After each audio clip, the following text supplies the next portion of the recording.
Okay, topic natin is about chapter 2, percentage ratio and proportion. So we have title, base, rate, and percent. Okay, learning competences.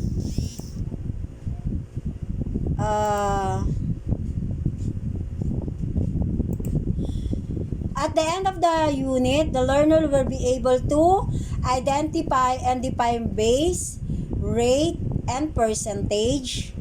Explain the relationship between base, rate, and percentage. And solve for the base, rate, and percentage. Okay. WAB, motivation. Okay. Assuming a delivery vehicle is depreciated. Pag sinabing depreciated, ibinenta ng palugi. Okay? Binenta siya pa ng palugi. Okay. Assuming a delivery vehicle is depreciated at the rate of 10% annually and it costs 200,000,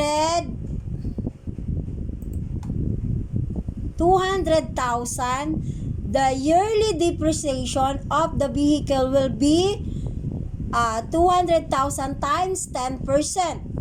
Okay. We have multiply natin 200,000 times 10%, it will be 20,000. Okay? 20,000, yun yung ibinenta ng palugi kung ang 200,000 ay nag-depreciation siya ng 10% will be 20,000. So, the base here is the cost of vehicle. So, ang magiging base nun ay 200,000 subtract natin yung 20,000, it will be 180,000. Yun ang magiging base niya. So, the rate is the 200,000, the rate is the 10% and the percentage is 20,000. Okay? Ang base ay 180,000. Okay, using this one. Okay, using our basic formula, P is equals to BR.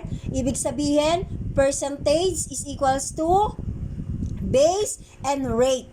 Okay? Base and rate. This is our formula for getting percentage. Okay? Base and rate. We substitute and see the relationship and solution are correct. Okay.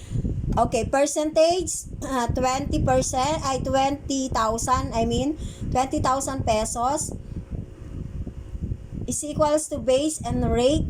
So we have 200,000 times 10%, so 20,000, 20,000. Okay? Madali pa yan, madali yan. Okay, next tayo. Okay? When you say financial analysis, okay, and financial analysis, we determine the percent of increase or decrease. Okay, kapag kayo ay kayo ay magiging financial analysis someday, dapat alam nyo kung how many percent ang nag-increase at how many percent ang nag-decrease sa inyong sa inyong data or account. Okay? Okay.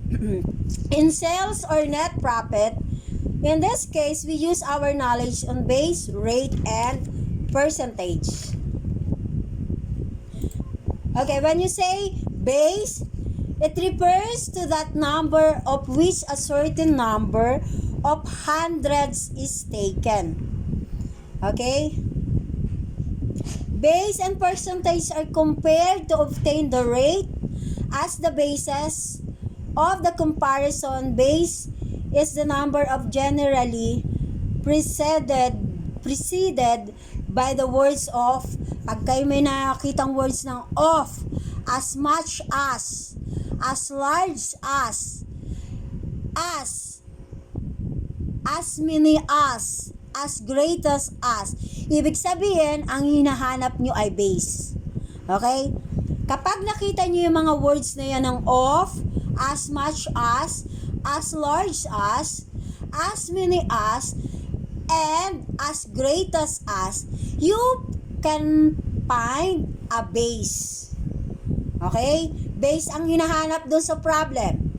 It also is regarded as a whole. Okay? Tandaan nyo yung mga words na yung mga keywords yan to get the base. Okay. Oops. Kapag rate naman,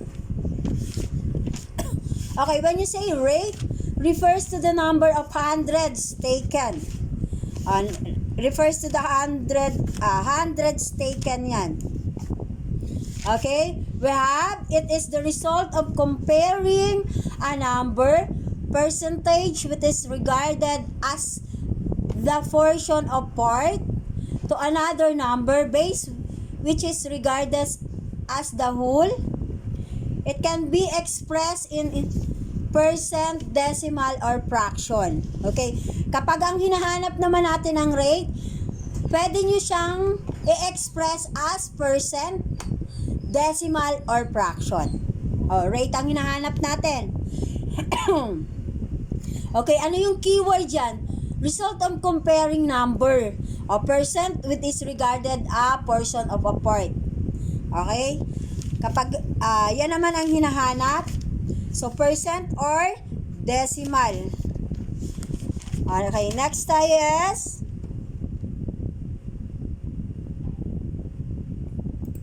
okay, kapag hinahanap naman natin ang percentage, it is a part considered in its quantitative relations to the whole. Kapag sinabing quantitative, numbers. Okay? Quantitative numbers. Okay? In other words, it is part of the whole and the number being compared to another numbers. Base. The result obtained when the rate is applied to the base is percentage. It is expressed in the same unit as the base. That is if the base is in the pieces, the percentage in the pieces. If the base is the number of the student, the percentage is the number of the student.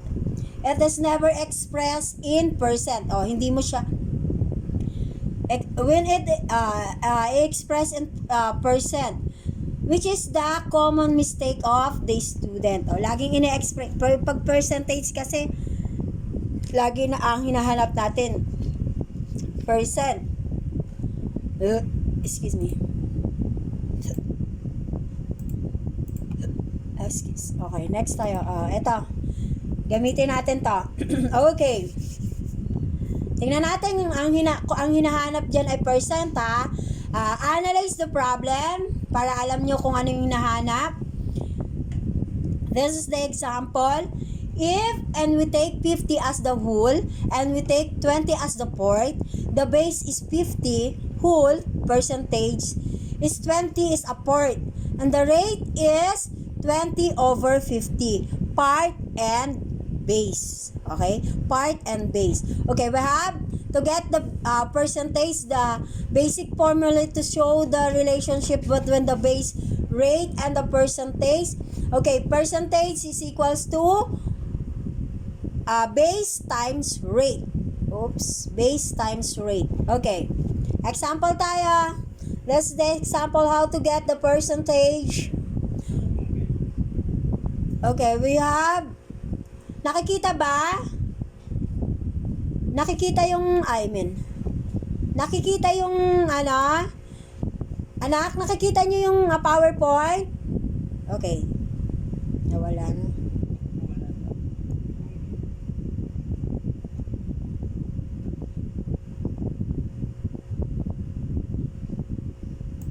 Ganun na naman. I-start na naman.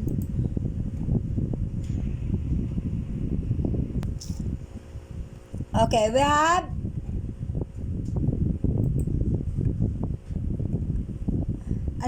wait lang.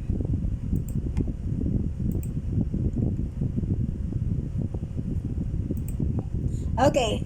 Ito yung example. We have Let us take a company that made a net sale of, we have 108,000 in 201B, and net sale of 90,000 in 201A.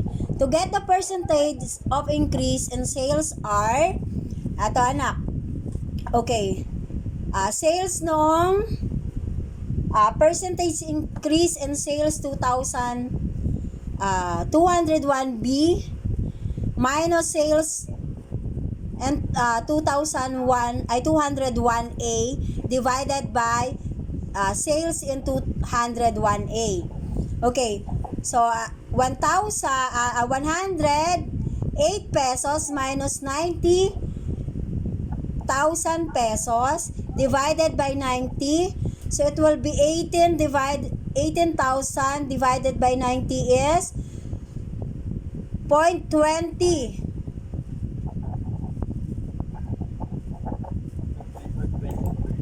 So 0.20 or times natin sa 100%, we have 20% increase. O yung increase ang sales nila. Okay, we have 20% ang increase ang sales nila. Kasi 90,000 lang nung 201A, tapos naging nung 201B na, naging 108,000. So, ang na-increase nila ay 20%. Okay, next tayo. Okay. Para naman ma-prove natin yung basis ng comparison, okay, is the net sales of 2001 and the figure of comparing our net sales of 201B, the difference between the net sales for the 2 years, 18,000 is our percentage. So, our rate is 20%. O, to prove the formula, percent is equals to base times rate. O, 18,000 is equals to 90,000 times 20%. So, magiging 18,000. Okay, para lang ma-prove natin kung tama yung hinanap nating formula. Okay, next tayo is finding percentage. Okay. Following our basic formula, P is equals to BR, we find the percentage by multiplying the base by the rate. It is generally easier if we convert the rate to percent, fraction, or decimal. Whichever to easier to use, the use of aliquot part is of great help. Okay. Punta tayo. Okay. Ito yung example, anak. Look at the examples. Kasi gagawin nyo yung, ito yung number 1 example. Yung number 2 example, kayo na ang gagawa niyan para alam nyo kung paano. Okay? Okay. Example number 1, we have 50% of 24 is what? Given formula is rate. Rate ang given, 50%. Base is 24. Okay, ang hinahanap natin ay percentage. Okay? We find it percentage. Hinahanap natin ay percentage. So, P is equals BR. So, we have P is equals to base is 24 times rate. Rate is 50%. So, we have yung 50%, pwede natin gawin siyang fractional or decimal. So, pag yung 50%, pag ginawa nating fractional yan, 1/2. Kapag decimal naman, 0.50 or 0.5. Okay? So, multiply 24 times 1/2. It will be 12. Okay? So, ang ating percentage ay 12. Okay? Ang ating percentage ay 12. How about 23% of 365,000? Sige. Try to solve this one. Number 2 problem. 23% of 365,000.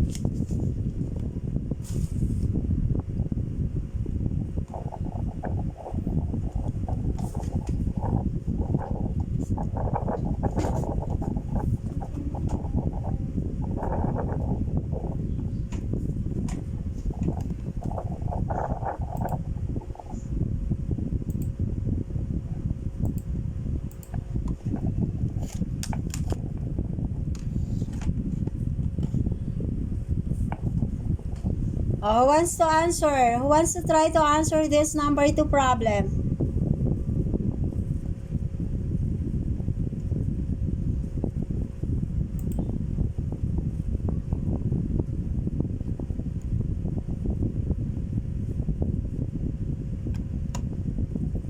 Ay, 365 pesos lang pala yan, hindi 1,000. 365 pesos. Okay, who wants to try this problem number 2? 23% of 365 pesos.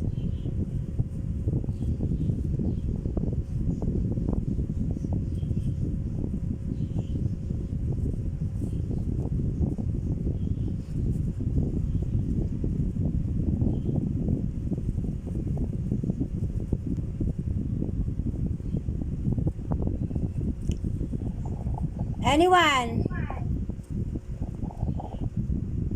Ma'am, may sagot na yan sa module, ma'am. Ano nga ang sagot? Anong sagot? 83.95. 83.95. Okay? 83.95 pesos. Okay, how about I give you another example. Stop ko to ha.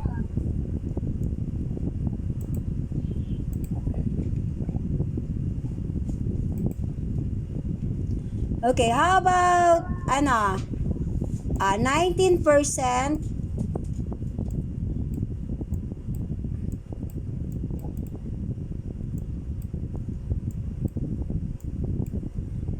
of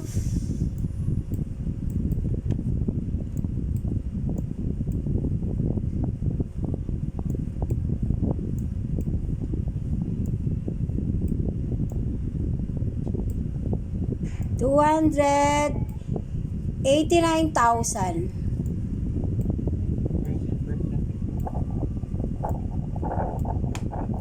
Okay, 19% of 289,000. Anyone?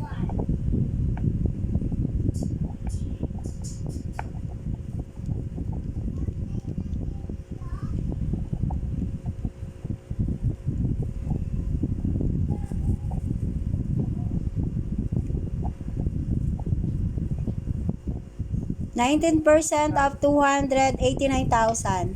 Ma'am, Sino to? Martin? 54.91 po. Apo, ma'am. Okay. 54 point? 54.91 po. Ha? Hindi. Hindi na. Check your answer na. 54.91? 19% of 289,000. 89,000 anak yan. Sino yan? Ma'am, Rafi. 54,900. 54,910. Okay. 54,910. Anak, Christine, yung decimal mo, baka nagkamali ka ng tingin sa decimal point. Importante yon. Okay? 54,910 ang 19% of 289. Okay? Okay na? Alam na kung paano ang pagkuha? Opo. Okay, sige. Next tayo. Stop.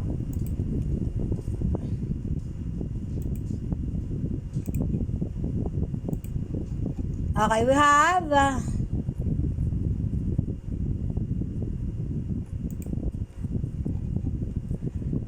finding base. Finding base tayo, okay? Find the base. To find the base, we divide the percentage by rate. Okay? Ito naman, pag ang hinahanap natin anak ay base, ito naman ang formula natin. Okay, base is equals to percent divided by rate. Okay? Base is equals to percent divided by rate. Okay. This is an important tools to remember in business computation. Mawawala na naman kayo. Pasok ulit kayo sa link anak ha. Nagsisignal na naman na mawawala. If you want to get the whole of 100% base, we have finding base. Okay. Base is equals to percent divided by rate. Okay? Okay, this is an important tools to remember in business computation. If we want to get the whole of 100%, that is the base. We simplify, divide the given number, percentage, by its corresponding percent or fraction. That is why we have defined base as the number of which a certain number or hundreds, the base is 100 or one whole is taken. Okay. Ito, example tayo. We have example here. Okay. If I have 25 pesos represent 1/4 of my entire money, how many money do I have in all? Okay? If I have 25 pesos, which represent 1/4 of my entire money, how much money do I have in all? Okay, given natin is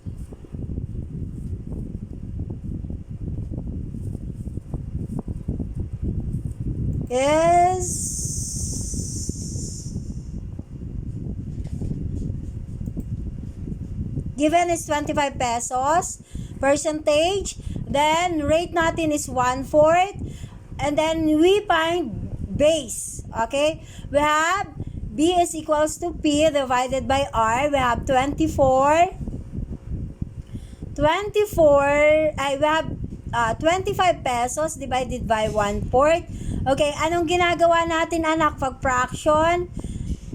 Okay, when multiply 25 pesos in 4 times divided by 1, so we have 100 pesos. Okay, ang pera natin ay 100 pesos. Okay? 100 pesos. So, ang pera ko ay 100 pesos, ang 1/4 nun ay 25 pesos. Okay, ang base ang hinahanap. So, ang base ay 100. Okay, how about etong 300 is 50 of how many? Common sense na lang. Hindi mo kailangan dyan. Hindi mo kailangan mag-compute. Ano, Christine? 600. Okay. Common sense yan ha. 600. Okay, sige. Give another example pa ako. Bibigay pa ako ng another example.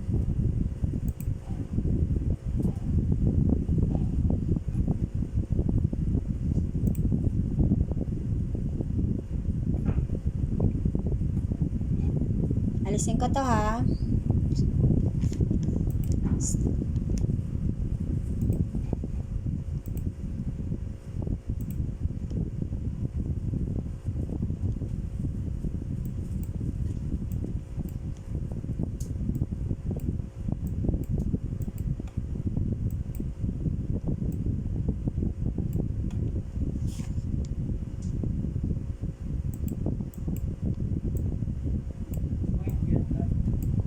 $18 pesos is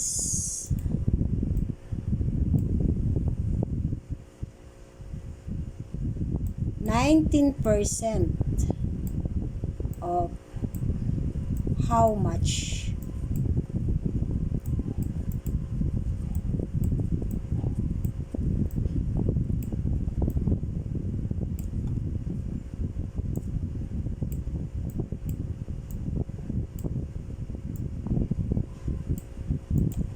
Okay. 18 pesos is 19% of how much?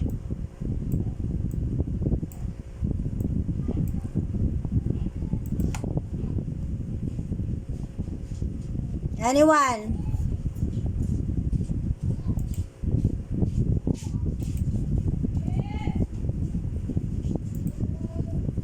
$18 is 19% of how much?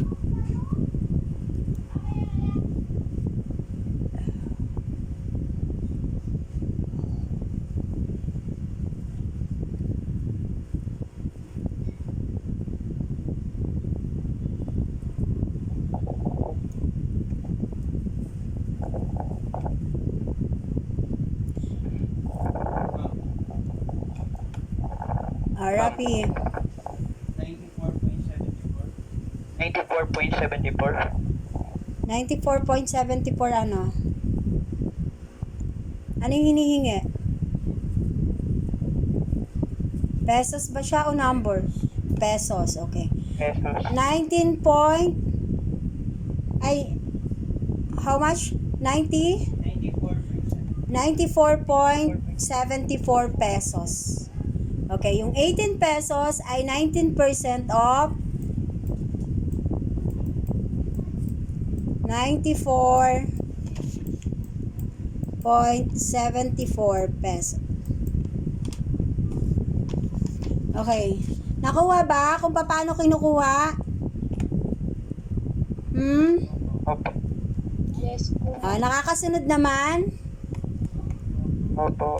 Okay. Yan yung pagkuha natin ng... Ito yung base. Kinuha natin base. Okay. This is the base. Okay. Base to. Dapat alam nyo kung ano yung kinukuha nyo.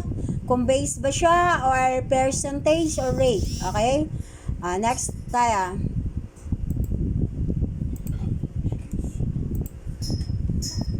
Okay, kanina yan, yung explanation kanina, how to get the 50% of something. Kanina yan. 600 kasi. Okay. Another one is finding the rate.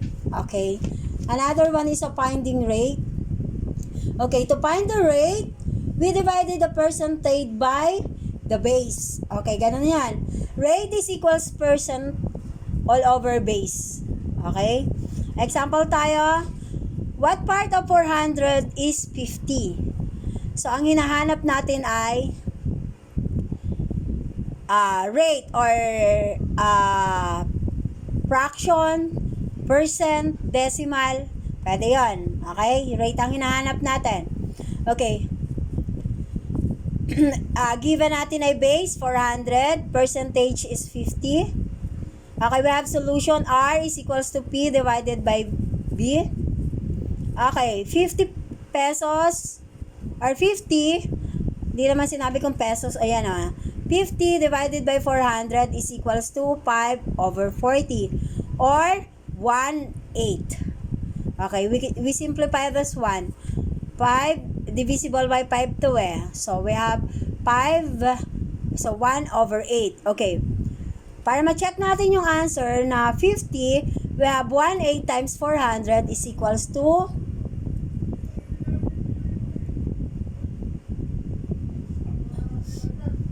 we have 50. Okay, yung number 2 naman. Example number 2. Okay, how many percent, how many rate ang hinahanap natin? How many percent of 1,200 is 400?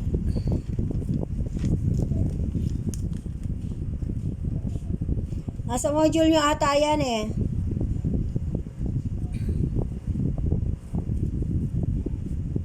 How many percent? 33 and 1/3%. Okay, 33 and 1/3%. Okay. Nasa module nyo ba yan? Okay, 33 and 1 or 1. Okay, next tayo. Yung wala sa module para mas wait lang. Oh. Wait lang.